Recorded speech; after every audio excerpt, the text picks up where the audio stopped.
So I'm Ed Polish. This is a room in my house. It's stuff I've been collecting for many years, but it's not really my collection. It's your collection. It's everybody's collection. It's kind of pop culture. It's all media related. It's all from the second half of the 20th century, from 1950 to the year 2000. It's all, which is pretty much within my lifetime. The year 2000 came about, and it was a new century, so I decided that, you know, this is really all about the 20th century, so that's important to know. And there's not one single thing here that isn't connected to something in media. There's no generic characters. When you look at this, it's not just a bird, it's Tweety Bird. It's a Warner Brothers cartoon, and it has many, many associations beyond just a plastic toy. Whereas I do have a few generic. This isn't anybody. This is just a stupid toy, and if you squeeze him, his eyes go around, and this is a rarity. It's just a goofy little something. But everything else, Mr. Peanut is not just a hunk of plastic. It's not just a guy dressed as a top hat. It's Planter's Peanuts. So that's the criteria. It's advertising, movies, comic books, cartoons, movies, politics, Star Wars, television. Here's the banned in America Bart Simpson's Bubble Bath because he's naked. You ever see this one? And any questions? Ed, do you have any particular favorite toys or areas of collecting? People commonly ask me if I have a common or a favorite toy, and to me that's not a fair question. I don't have any favorites. It's just the overall gestalt of the whole collection. One thing by itself is interesting, but it's everything together that makes it fascinating. It's kind of like I'm a big movie fan, and somebody says, well, what's your favorite movie? I say, forget it, I'm not going to answer that, because it's just, there's too many. So, you know, one day I could like Mr. Natural, another day it would be the Dr. Seuss characters, or here's General Colin Powell. So it's all of it. It's the whole thing. These are all bubble baths here.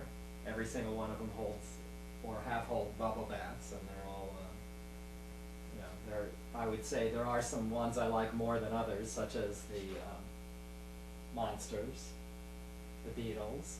They only did Paul and Ringo, which they considered the two cuter ones, I guess. And but then again, you know, having all the others is great too. So. What would you consider your rarest things, the hardest to find or most unique? Rarity isn't important. It's like something that could be the most common thing in the world, like Planter's Peanut. Just the way it looks, just because who it is, would be just as significant to me as something that was incredibly rare, just because it's more about the aesthetics of it than the rarity, and that's kind of important to me too. And I stopped, actually another significant thing is I stopped collecting about the time that eBay and the internet became prevalent. None of this was bought on eBay.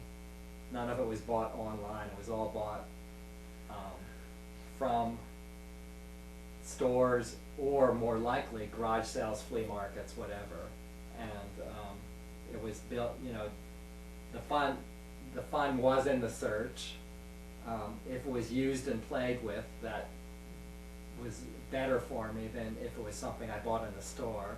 The whole concept of mint in the box that you can never remove from the box is not appealing to me. Value, I'm aware of value, but it's not important.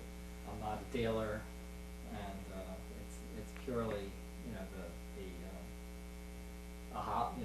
it's the joy of it more than value. So since aesthetics are the most important thing, can you point out some of the most uniquely aesthetic things that you'd like our audience to be aware of? Well, the Dr. Seuss things, I did grow up on Dr. Seuss, and I think the Dr. Seuss pieces are beautifully rendered, and his artwork is, you know, incredibly nice.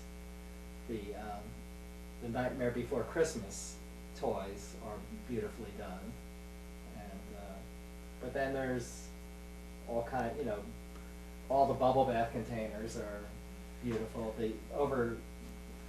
The advertising stuff is beautiful to me because it's you know, the kind of the sickest part of pop culture, to get somebody to buy Ritalin drugs for their kid, and having a little guy.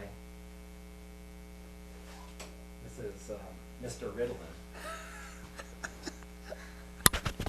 And this was given to doctors to put on their desk. So when parents would come in for consultations, the doctor would say, "Oh, your child needs Ritalin." So That is a little twisted. this is definitely one of the top twisted on many levels. Aesthetically, it's beautiful too.